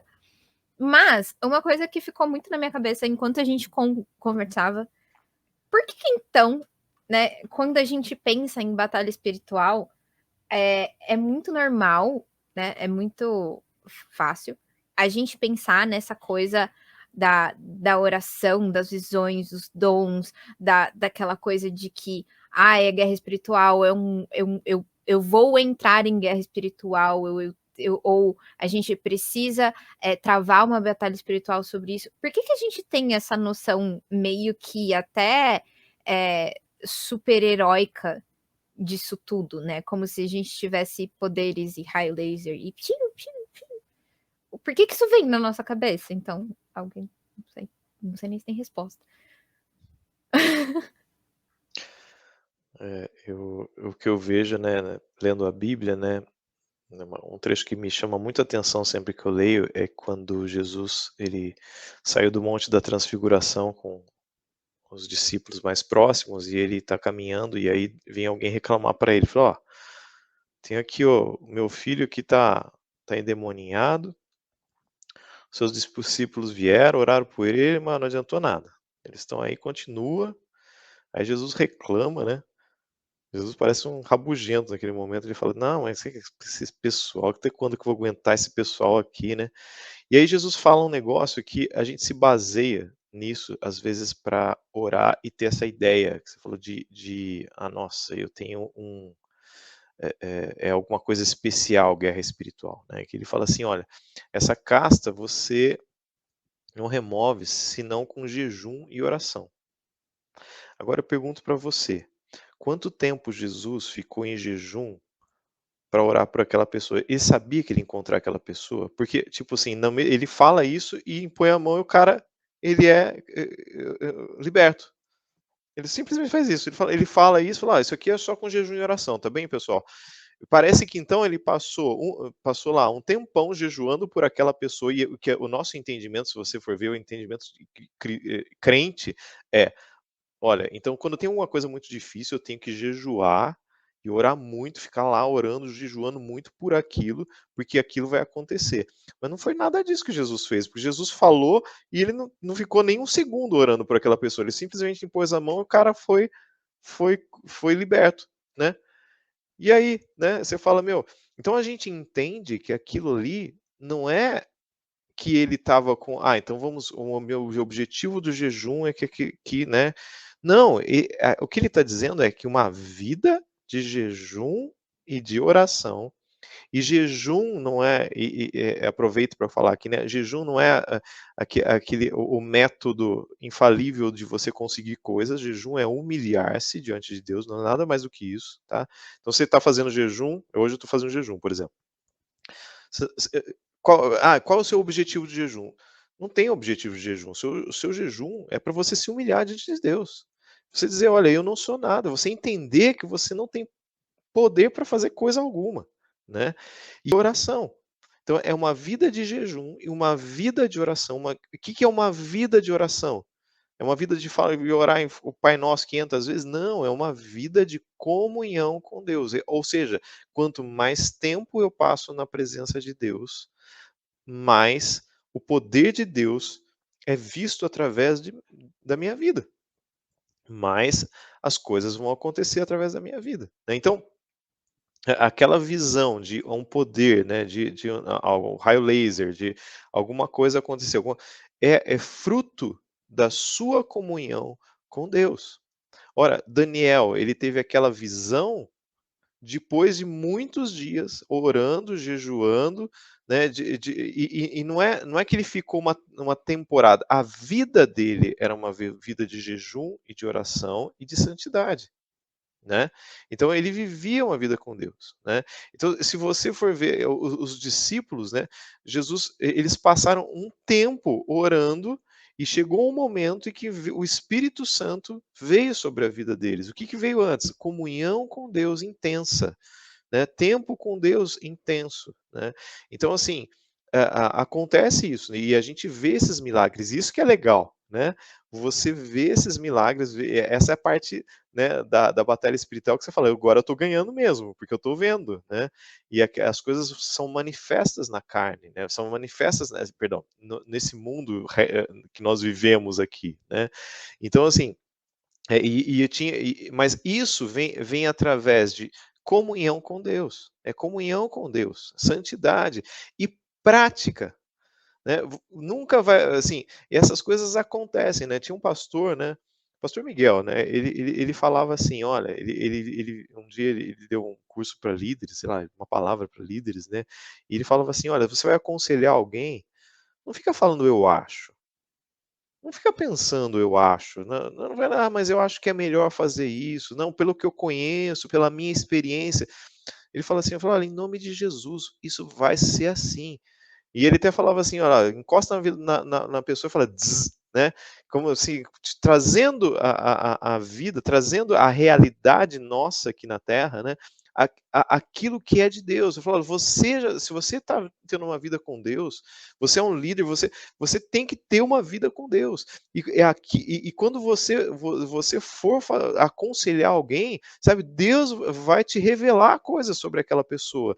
Então você tem que ter essa vida com Deus e ser ousado e dizer, olha, eu creio, aí que eu vim a incredulidade que eu falei, ou barra fé, né?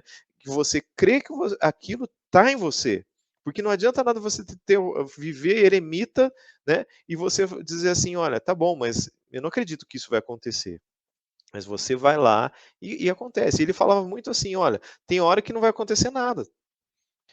Ou você vai falar alguma coisa que é da sua cabeça, mas você precisa treinar o seu corpo natural a receber as coisas espirituais. Então não vai achar que é de uma hora para outra, né? Não vai achar que isso, porque isso é fruto de uma comunhão com Deus. É diferente de quando você está numa reunião, né, e vem um avivamento, né, alguém toca você, você cai, né? É diferente disso. Aquilo não dependeu, né, aliás, não depende da gente, mas depende do tempo que você deseja passar com o Senhor. Não depende da sua força de vontade, depende do tempo que você passa com Deus, né? Então, assim, eu creio que quanto mais a gente viver com o Senhor, quanto mais você tiver com o Senhor, mais você vai experimentar daquilo que é espiritual. E aí você vai ver coisas acontecendo, pessoas sendo curadas. De repente você fala uma coisa, a pessoa fala assim: "É isso mesmo? Como você está aqui, como é que você sabe que isso está acontecendo?", né?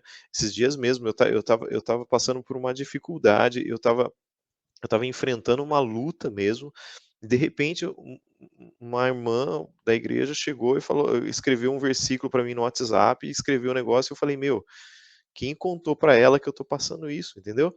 Então, assim, as pessoas, e o que que é isso? Isso é o dzz, né, isso é o raio laser, isso é aquela coisa espiritual que acontece, os dons e etcétera, né, que de quem está em comunhão com Deus, né, eu vejo assim, né. Não sei se eu respondi, mas, né, é isso aí.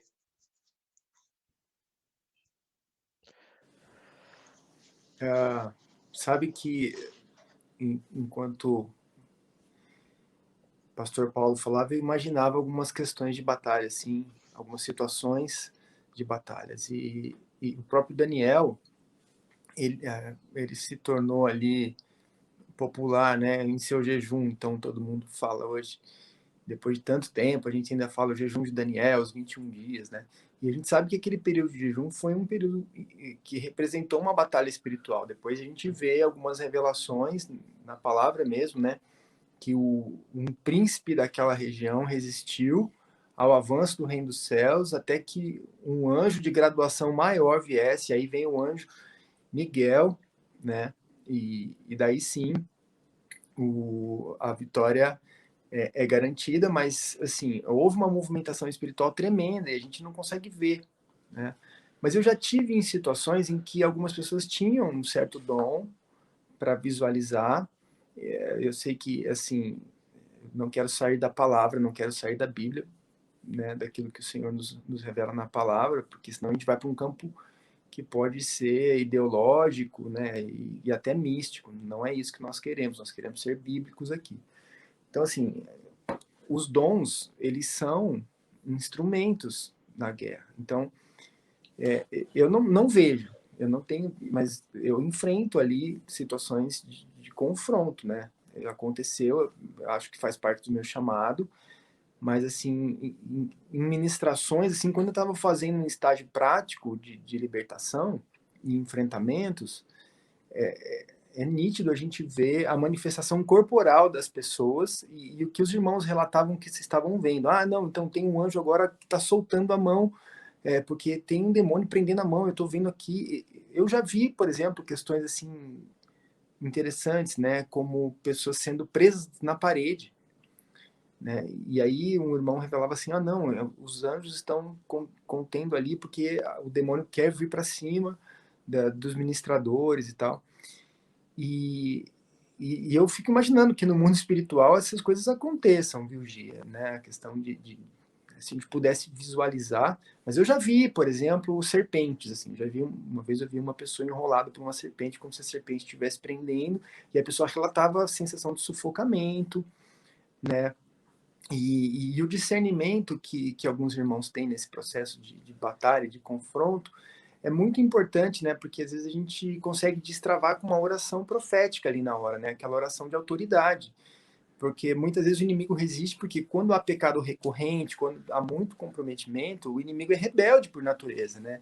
Então, ele sabe que ele tem que obedecer uma ordem, então, em nome de Jesus, sai, né? Então, ele tem que ir para um outro lugar, onde Jesus determina, mas ele tem que sair dali. Então, eu fico imaginando, né? Como isso acontece. A gente não vê, mas a gente se sente um cansaço, às vezes a gente sente opressão, né? Às vezes sente uma tristeza, uma coisa assim, ah, já sei o que está acontecendo. Isso é seta Uhum. do inimigo. É. E é claro que daí vem a compreensão, o Espírito Santo nos traz a clareza e os mecanismos são esses, oração, e aí a gente ora, e alguns comandos espirituais podem ser dados nesse momento, né, contra o inimigo, para que ele, né, se submeta, e aí pelo nome de Jesus ele tem que submeter quando a gente está ali em missão. Claro que a gente precisa estar em missão, né? Não significa, porque a conquista não é assim, não é pelo meu coração, né? Ou pelo coração de qualquer pessoa que queira fazer a obra, né? É chamado, e aí é o Espírito Santo quem conduz, porque é o Espírito que diz, avança, recua, para, espera, ora, jejua. A gente tem que ouvir a voz do Espírito, né? para qualquer ação, né? É ele quem comanda a igreja, né? É isso, somos soldados em guerra, precisamos estar com os ouvidos atentos ao que o nosso general ordena a nós e precisamos ser resolutos naquilo que vamos fazer, né? A maioria das vezes, quando a gente tropeça, quando a gente se desvia do caminho, é porque a gente duvidou da ordem que a gente recebe, a gente duvida da voz do Espírito Santo, a gente duvida daquilo que o Espírito Santo fala aos nossos corações, fala aos nossos ouvidos. Desde o começo da nossa conversa até agora, o que fica muito claro para mim, que estou aqui de interlocutora, mas de espectadora de vocês também, é que nós, como cristãos, precisamos tomar posicionamento. A gente precisa se posicionar. Se eu acho que aquilo vai interferir na minha vida espiritual, se eu acho que aquilo vai interferir no meu relacionamento com Deus, eu não me envolvo com aquilo. Se eu acho que o que eu ouço pode me contaminar de alguma forma, eu deixo de ouvir. Se eu acho que uma amizade pode interferir, pode me influenciar de forma que me afaste da presença de Deus, eu preciso tomar o posicionamento de me afastar antes que aquilo me afaste de Deus. Antes eu me afastar de uma pessoa do que me afastar de Deus. Antes eu refazer os meus planos do que achar que eu sou capaz de fugir dos planos de Deus para minha vida. Antes eu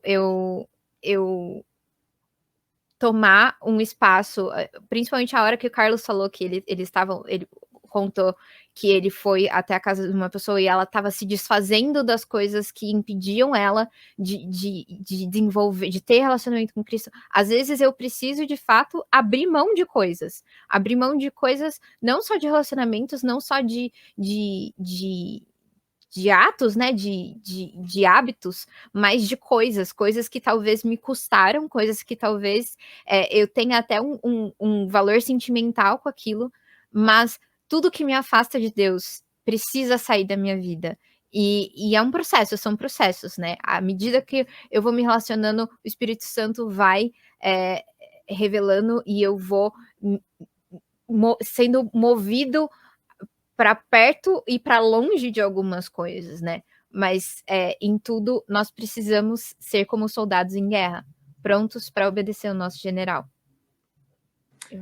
Sim, olha, interessante. Eu quero pedir licença só para ler aqui um texto. Claro. Enquanto você falava, eu me lembrei aqui de Efésios capítulo 4, versículos 22, 23 e 24, que dizem: quanto à antiga maneira de viver, fostes instruídos a vós, despirdes do velho homem, que se corrompe por desejos enganosos, a serdes renovados no vosso modo de raciocinar, e vos revestirdes do novo homem, criado para ser semelhante a Deus em justiça e em santidade, provenientes da verdade.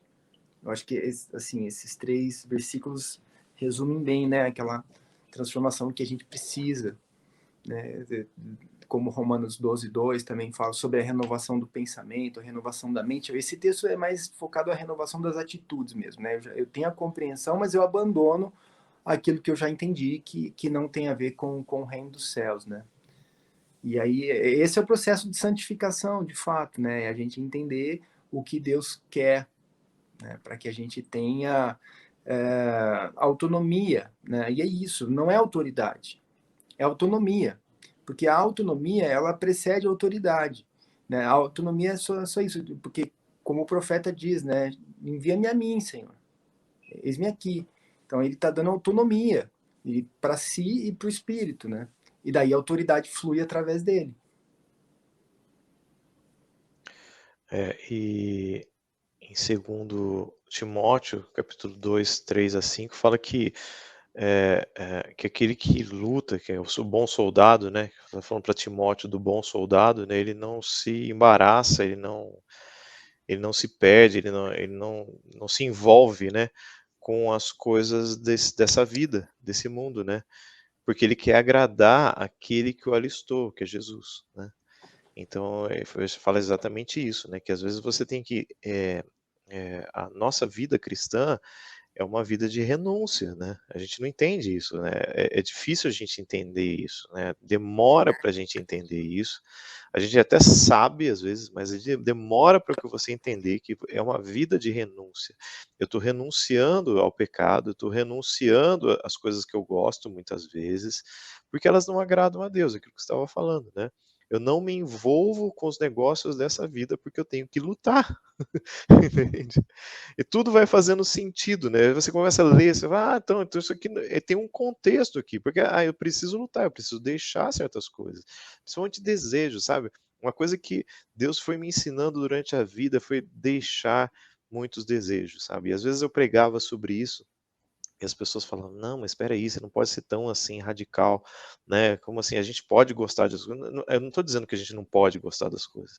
Eu estou dizendo que muitas vezes a gente tem que renunciar aos nossos próprios desejos, às nossas próprias coisas, as coisas que estão nesse mundo, as coisas que pertencem a esse mundo, sabe? Tem muita coisa que pertence a esse mundo que a gente precisa deixar para você ser um bom soldado e lutar as guerras do Senhor, né? Bom, é isso. Este foi o nosso podcast do mês de agosto. Eu espero que você tenha sido edificado com a nossa conversa. Eu espero que o Espírito Santo tenha tocado. Espero que você, assim como eu, tenha tido uma revelação diferente de onde estamos, por que estamos e como estamos aqui. Muito obrigada, Pastor Paulo. Muito obrigada, Carlos, pelo tempo, por estarem aqui, por tudo que vocês compartilharam com a gente. Imagina, foi um prazer. A gente espera ter vocês mais vezes aqui. Foi muito bom. O muito Carlos obrigado. vai estar com a gente na comunidade evangélica de Campinas ainda esse mês, mais uma vez, falando sobre batalha espiritual numa live. Fiquem atentos às nossas redes sociais para saber certinho, ter mais informações sobre esse evento. Vai ser transmitido, a gente vai Não poder percam essa live, conferir. tá muito legal. Já tive acesso aí a algumas coisas, os spoilers, tá muito legal, não perca, viu? Sem dúvida. E é isso, se você gostou, curte, comenta aqui embaixo do vídeo, compartilha nas redes sociais, compartilha esse podcast com quem você acha que também tem dúvidas que foram solucionadas aqui, que foram resolvidas, ou com quem pode comentar, acrescentar experiências e afins. Muito obrigada, não esquece de se inscrever tanto no nosso canal do YouTube quanto no nosso canal do podcast do Spotify, para saber quando que saem os episódios e quando saem novas coisas, para acompanhar a nossa programação online e presencial também. Deus abençoe. Se vocês quiserem deixar um recado pro pessoal, a hora é de vocês. Eu quero agradecer a oportunidade. É muito bom poder falar do amor de Jesus, das maravilhas que ele tem feito também na minha vida, né? Com certeza eu sou fruto de um resgate e o Senhor tem me preparado para a batalha e é um privilégio.